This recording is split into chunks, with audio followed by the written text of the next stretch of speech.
what the purpose of today's event is, that we're hoping that you'll learn through the conversations with these professionals in those breakout sessions. And so we just wanted to thank you again for spending time with us today, and we'll go ahead and get started. And so our first presenter is Brandon, and he is with the Oregon Employment Department, and he's going to talk about the future of Oregon by the numbers. Yeah, good afternoon, everyone. Thank you for having me. As she said, my name is Brandon Schrader. I'm the workforce analyst for the Washington County area. So can we go ahead and go to the next slide, please?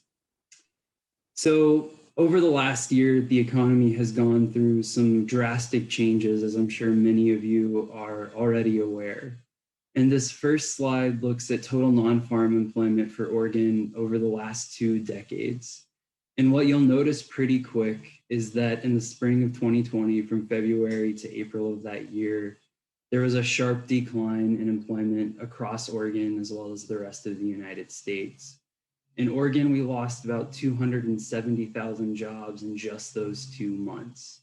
This was sharp and fast, especially when you compare it to other recessions that have happened over the last 2 decades, like the Great Recession and the early 2000s recession, where it took months or years for those jobs to be shed. The more positive note that I would add for this is that over the months since April 2020, there have been significant improvements in employment throughout the state. And Oregon, as of March 2021, has added back about 54% of those jobs that were lost back in the spring of 2020. So definitely moving in the right direction as we enter the summer months. Next. That being said, not all industries were equally affected. This graph looks at job change in Oregon comparing February 2020 to 2021, looking at employment by different industries. Off the bat, you'll notice that leisure and hospitality, which includes businesses like hotels or restaurants, was disproportionately impacted by the COVID-19 recession. Compared to their employment in February 2020, employment in February 2021 was down 32%, by and far the hardest hit sector across Oregon. That being said, almost no industry came out unscathed. Sectors from other services, which includes businesses like massage therapy, to government, information, education, and health services, none of these sectors came unscathed when it comes to the economic fallout of 2020, except for transportation, warehousing, and utilities, which saw a real boon over the last several months due to a shift in online shopping and online retail. Next slide, please. The good news is that while there has been economic damage at the hands of COVID-19 and the current recession, is that when we look at our employment projections for Oregon for over the next decade, so looking into 2029, there's a bright future for Oregon in terms of employment opportunities, especially for those of you who are getting ready to enter the workforce over the next few years. Some of those sectors like leisure and hospitality or private education and health services that were hit hardest by COVID-19 have some of the highest expected levels of employment growth over the next 10 years and are beating some of the statewide averages. So even those sectors that are hit hard right now will have ample economic opportunity down the line. And the good news on this front as well is that Oregon is a growing state. People want to be here. I'm proof and point of this. I moved here from Ohio back in early 2020, and I've really enjoyed getting to know the Pacific Northwest. And so I think that there are a lot of reasons that when we look forward, that there are expectations that Oregon will not only recover, but grow over the next decade. Next slide, please.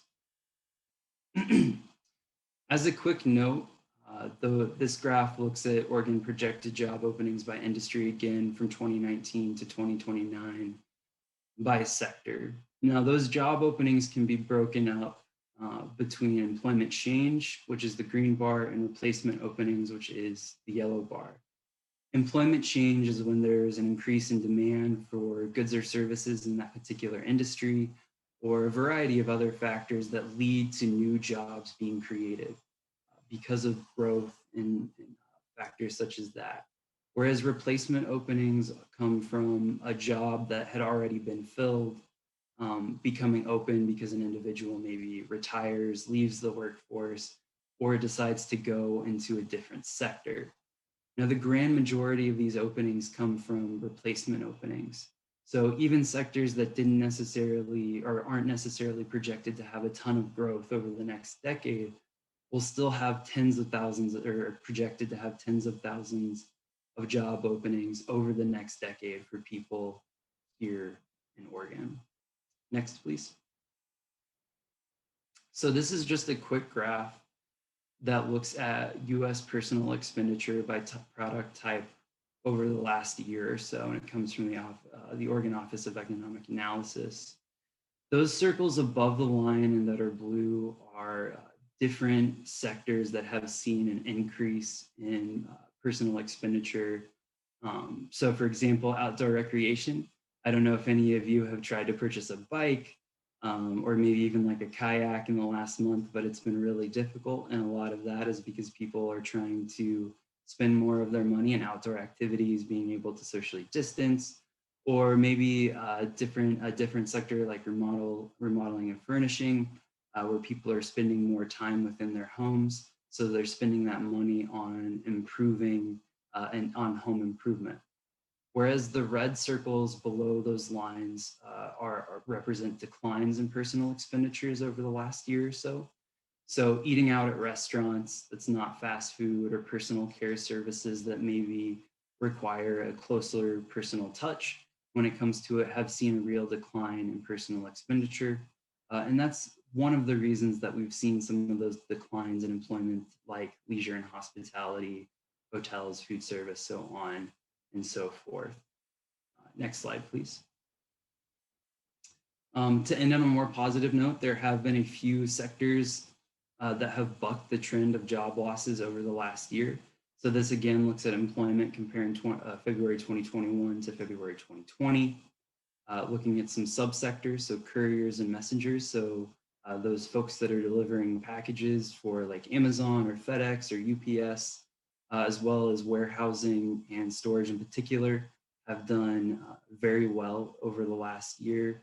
A lot of economists talk about a shift to online retail. People are purchasing more things from their couch than they are out at the malls.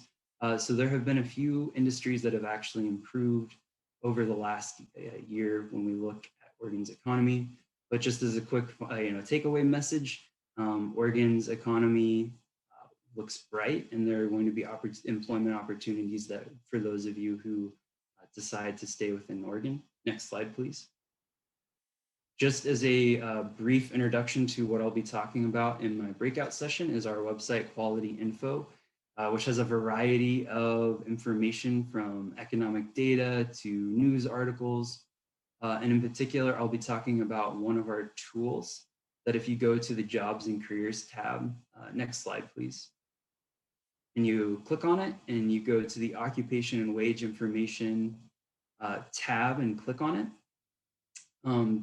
There will be, there's a great deal of information on different careers and occupations that you might be interested in. So for instance, if you're interested in market research, could you click on the next slide? And you search for that. It will pull up an occupation profile much like this one that will talk to you about a description of what the job looks like, different job openings, wage information, and a variety of other data that might be useful for you to make your decisions in the future. So thank you for your time. All right, thank you so much, Brandon. Hi, everyone. My name is Austin Folnicky. I'm a business and employment specialist with the Oregon Employment Department. I also work with businesses in our local community here in Lane County, Eugene, Springfield, and so forth, to help with businesses in their recruitment. I want to introduce my colleagues as well that are up in the Portland area. You'll be hearing a little bit more from them in the breakout sessions and later in this presentation. We have Miriam and Alan, who are also business employment specialists with the Oregon Employment Department. So next slide, please. What I'm here to talk to you about is transferable skills. Oh, and before I go into this, I also want to just do one last shout out to qualityinfo.org. I know there's a lot of freshmen in this group today, and I wish I would have known about quality info when I was a freshman in college. It gives you a lot of great advice around careers, occupations, and what are some things you need to get out of your education. And speaking of which, that's what transferable skills are all about. Transferable skills are the skill sets that you develop in your past employment history, your past volunteer history, and your education. We commonly don't think of education as an opportunity to develop skills and capabilities. We kind of just think of it as, oh, I'm getting this major. But really, with each class that you're doing, with every homework assignment that you're doing, with every different task that you're doing as a student, you are developing skills. And in our local community, these are some of the transferable skills that I've noticed have been trending a lot within our local area and within job openings in our local area. And the first one is interpersonal skills.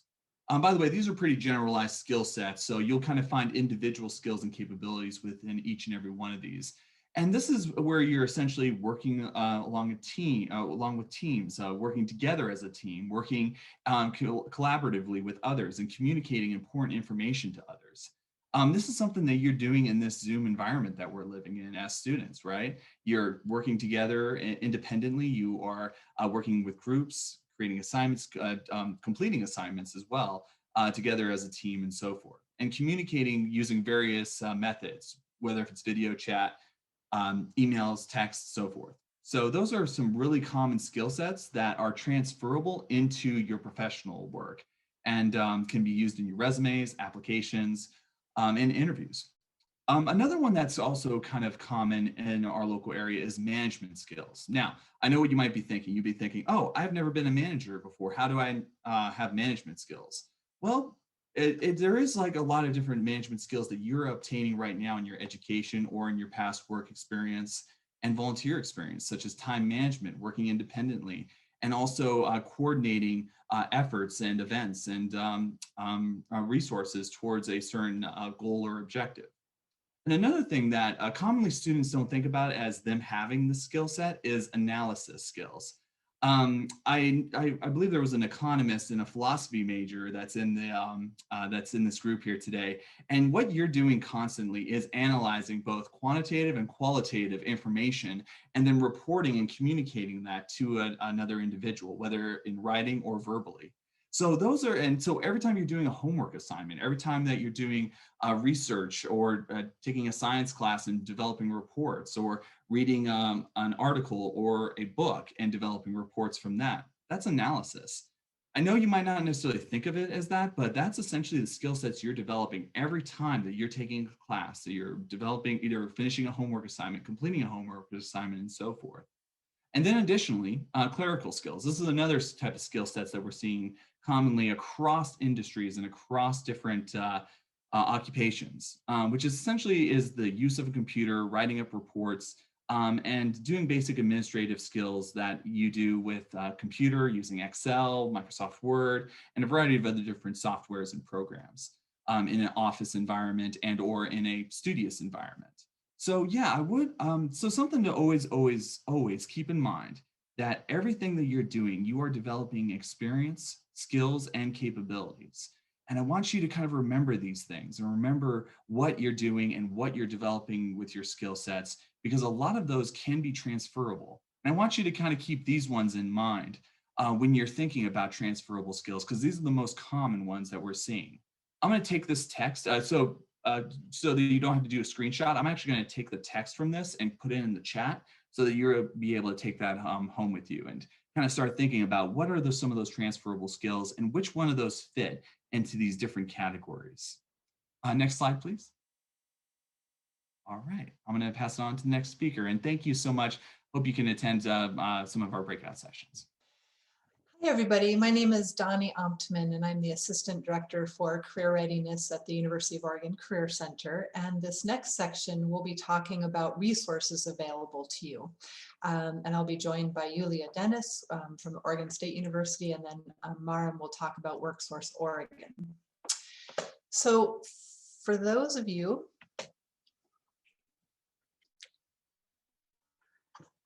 unable to, there we go.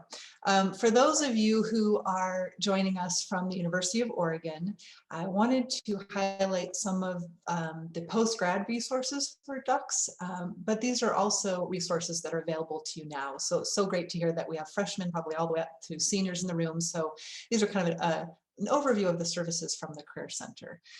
So first and foremost, you have access to Handshake, which is our job and internship and experience database that you have access to both while you're a student and then basically forever after you graduate. And this is a perfect place to go to see employers that are recruiting with the university, types of experiences that are there. So if you haven't accessed this database yet, please do. You can find that information on our website, and we're here to help you with that if you have any issues. And so one of the main things that I lead a group of career coaches, and we offer career coaching to all of our students. And so if you have anything related to careers, like I need to write a resume, or I have a job to apply for and I'm really excited, but I don't have a resume yet, or I have one and it's not very good, or you think that, to get some help, that's what we're here for. Resumes, cover letters, interviewing tips, and those are actually what the breakout room that Yulia and I will be in will be talking about, just some high-level tips on those things. So career coaching, we have document reviews. So this is a service where you can email us one of your documents, resume, cover letter, even professional, personal statements for graduate school, and we'll give you feedback online with that. We also do that in our career coaching sessions also. We help with job search strategies. So whether you know exactly what you want to do or just entering the market and are wondering like, how do I find that job? We can help you in every step of that way. Practice interviews. So if you have an interview coming up, or even if you don't have an interview coming up and just want to learn about practice, want to learn about interviewing, we're here to help you. So we do that individually through our appointments with career coaches. It would be somebody like me or one of my colleagues who would run you through some interview questions and give you a chance to answer them and give you feedback. And we also have a database that you can access through the Career Center's website, which is career.uoregon.edu, and that's called Big Interview. And that's an incredible tool that you have access to, where you can learn about interviewing, learn about different questions that you might be asked. It even has capability to record you doing an interview, and you can get experience what that's like, and also feedback as an option. So those are all through the University Career Center for our ducks in the room, in the virtual room. And also through the university, we have the Duck Career Network, which will help with connections with alumni. They do a lot of really great programming, all virtual, obviously, during this past year, and probably going forward we'll continue to do a hybrid, but you can do go to networking events, practice networking skills, and meet people to help with your job search through that. So bottom line is we're here to help you now while you're a student, and you also have access to all of our services for a full year after you graduate, just like when you were a student. And so we know that when our students graduate, some are taking off and are doing great, and others, you know, still looking for jobs or internships, or maybe doing a transition, could use some help with tailoring a resume. Wherever you are, we offer all those services to you for that year after graduation. All right, so now I'll pass it off to Yulia.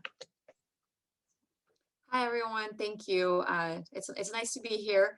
I work with the OSU Alumni Association. I oversee our alumni career programs. I'll talk a little bit about the student side as well as the alumni side. The main things to know is that we are here to help you. We're here to offer resume reviews, interviews, preps, whatever you need with your career. As a student, you can go to the Career Development Center, and then as an alum, you can come to me, and we're your team dedicated to you. We're also launching a new platform called OSU Connections. It's not yet open to students. It's open to alumni through this year. So as you're graduating, make sure you join that. We can help you figure out how do you access the OSU network. We know that connections and meeting people is the really truly the best way to get a job, and that's what we're here to support. People are, we have ambassadors and volunteers who are really wanting to talk with you, help you out, etc. So yeah, just reach out. Always glad to help. And I'll put my email in the chat just so you have it. Thank you. Thank you, Yulia, and thank you, Danny. So my name is Maram Flores, and I'm with the Oregon Employment Department. That's WorkSource Oregon. But aside from that, I'm also a parent. So I did have 2 daughters that graduated, one in 2018 and the other one in the midst of a pandemic, 2020. So I know it's quite challenging to be thinking about your career and job searching. So I'm so lucky that we have this opportunity just to share what's available. So there is a support system that's available for you. Next slide, please. So who is WorkSource Oregon? So WorkSource Oregon, we're statewide. So I'm with the Oregon Employment Department, but we also have other partners, including community colleges, training providers, our workforce investment boards, our economic development boards, all of these coming together to ensure that we invest our resources, our training dollars wisely, that we can better connect what our businesses and employers need with what our talent pool, that's you, our job seekers need to help them, to upskill them, maybe what they can do to improve their quality of living. So, and of course, that translates to a better community for everyone.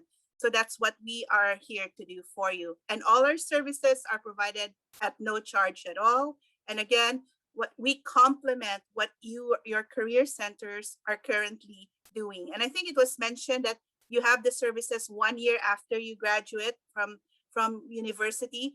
WorkSource is just available for anyone. So whether you're a fresh graduate or you're 60 years old and thinking of transitioning, so we are here for you. Next slide, please. So this is just a sampler of services that we provide. And again, we complement career centers. So your need can be as basic as, I just need a job and I need it now. And that's something that our career center staff can guide you or let you know about what's available. Or you just want some extra service, like what's it like to be job searching during COVID-19? We have a workshop for that. And Brandon mentioned quality info. That's a very, very popular workshop because as Brandon was showing you, there's just so much information. So we actually have a workshop just to help you research that website, just to get to know it more. And then we have networking opportunities, whether you want to know about hiring events or you're curious about apprenticeships or you just need help with what's it like to be in healthcare. So that's an option. And then there's also what we call referral to our business team. So what I do with WorkSource Oregon is I'm part of a business services team out of many statewide. So let's say you're very curious about the healthcare industry or nonprofit or social services in the Portland metro area, then that's me. I'm your connection. Or I'm so glad my colleague Alan Osborne is here.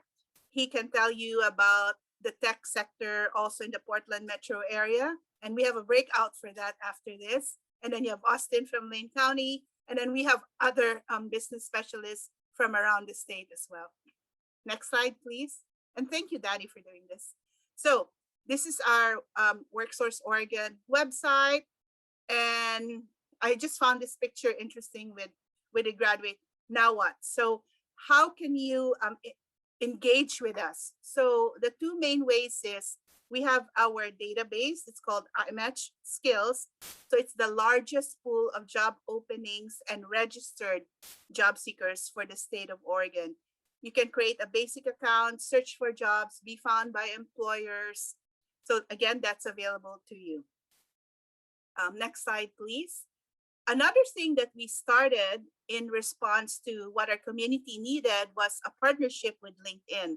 So mid-July 2020, we entered into this partnership as a workforce development board and with LinkedIn to be that space where we can post updates, where we can actively recruit candidates, where employers can post their job listings with us.